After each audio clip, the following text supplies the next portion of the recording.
യുവതിയുടെ പുറകിലായി വാതിലിനോട് ചേർന്ന് ഒരു കൂട്ടം ആളുകൾ. ആ കൂട്ടത്തിൽ നീല വസ്ത്രം ധരിച്ച് കറുത്ത തലമുണ്ടിട്ട ഒരു കന്യാസ്ത്രീ. തൊട്ടടുത്ത് ഇടത്തോട്ടും വലത്തോട്ടും വളരെ ശ്രദ്ധയോടെ നോക്കി വലതു കൈയിൽ ഒരു വലിയ കുന്തവുമായി വളരെ വലിയ ചിറകുകളുള്ള രാജകീയ പ്രൗഢികളോട് കൂടിയ ഒരു മാലാഖ. അത് മുഖ്യദൂതനായ മിഖായേലോ അല്ലെങ്കിൽ മിഖായേലിൻ്റെ സ്വർഗദൂതന്മാരിൽപ്പെട്ട ഒരു പടനായകനോ ആയിരിക്കുമെന്ന് എനിക്ക് തോന്നി. പശ്ചാത്തലത്തിൽ കുമ്പസാരിക്കുന്ന യുവതിയുടെയും ഈശോയുടെയും വലതുവശത്തായി നിൽക്കുന്ന പരിശുദ്ധ കന്യകാമറിയത്തെ ഞാൻ തിരിച്ചറിഞ്ഞു.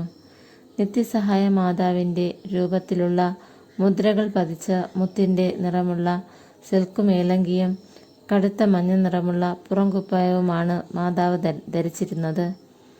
വാതിൽക്കൽ നിന്നിരുന്ന മാലാഖമാരെ പോലെ തന്നെ ഒരു കൈയിൽ കുന്തവുമായി വളരെ ശ്രദ്ധയോടെ പൊക്കം കൂടിയ 2 മാലാഖമാരും നിന്നിരുന്നു. പ്രാർത്ഥനാപൂർവം കൈകൾ ചേർത്ത് സ്വർഗത്തിലേക്ക് കണ്ണുകൾ ഉയർത്തി നിന്നിരുന്ന പരിശുദ്ധ അമ്മയെ പ്രത്യേകമായും ശ്രദ്ധയോടെ നോക്കി ആ പ്രദേശം മുഴുവനും കരുതലോടെ നിരീക്ഷിക്കുകയായിരുന്നു അവർ.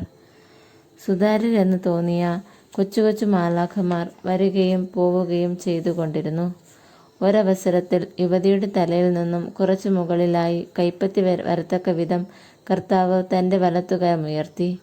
കർത്താവിൻ്റെ കരം മുഴുവൻ പ്രകാശം കൊണ്ട് നിറഞ്ഞു.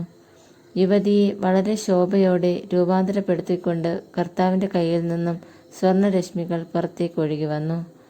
അനുതാപിയായ ആ സ്ത്രീയുടെ കാഠിന്യം നിറഞ്ഞ മുഖം എങ്ങനെയാണ് കുറേശ്ശെയായി കുലീനത്വവും ശാന്തതയും നിറഞ്ഞ ഓമനത്വമുള്ള മറ്റൊരു മുഖമായി മാറുന്നതെന്ന് ഞാൻ കണ്ടു. ആരോ വന്ന് ഒരു മുഖംമൂടി എടുത്തു മാറ്റിയതുപോലെ. കർത്താവ് പാപമോചനം നൽകിയ നിമിഷത്തിൽ പരിശുദ്ധ അമ്മ മുട്ടുകുത്തി തലകുനിച്ചു. ചുറ്റുമുണ്ടായിരുന്ന മറ്റെല്ലാവരും അങ്ങനെ തന്നെ ചെയ്തു. കർത്താവ് എഴുന്നേറ്റ് ആ യുവതിയുടെ അടുത്തേക്ക് വന്നു. തൽക്ഷണം തന്നെ കർത്താവ് ഇരുന്നിടത്ത് ആ വൈദികനെ ഞാൻ കണ്ടു.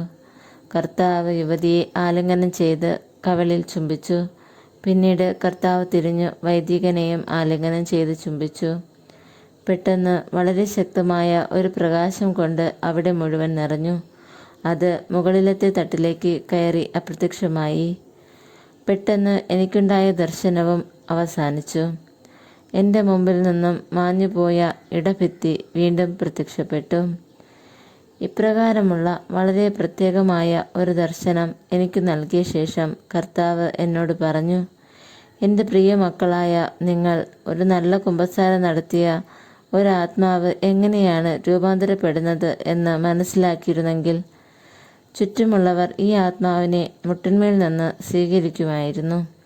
കാരണം വിശദീകരിക്കുന്ന ദൈവകൃപയുടെ അടിസ്ഥാനത്തിൽ ഇത്തരത്തിലുള്ള ഒരു വ്യക്തിയുടെ ആത്മാവ് പരിശുദ്ധാത്മാവ് കൊണ്ട് നിറഞ്ഞിരിക്കുകയാണ്. കുമ്പസാരം കഴിഞ്ഞ് പുറത്തേക്ക് വന്ന യുവതിയുടെ മുമ്പിൽ മുട്ടുകുത്തുവാൻ പെട്ടെന്നൊരു പ്രചോദനം തോന്നി. എന്നാൽ അതിനു പകരം ആ യുവതിയെ എൻ്റെ മുഴുവൻ സ്നേഹവും നൽകി ഞാൻ ആലിംഗനം ചെയ്യുകയാണ് ചെയ്തത്. കുറച്ചു മുമ്പ് കർത്താവ് ആലിംഗനം ചെയ്ത വ്യക്തിയെയാണ് ഞാനിപ്പോൾ ആലിംഗനം ചെയ്യുന്നതെന്ന ബോധ്യം എനിക്കുണ്ടായിരുന്നു. ഇപ്പോൾ ആ യുവതിയിൽ വലിയ മാറ്റം വന്നിരിക്കുന്നു. കുറെ കൂടി ചെറുപ്പം, കൂടുതൽ സന്തോഷവതി.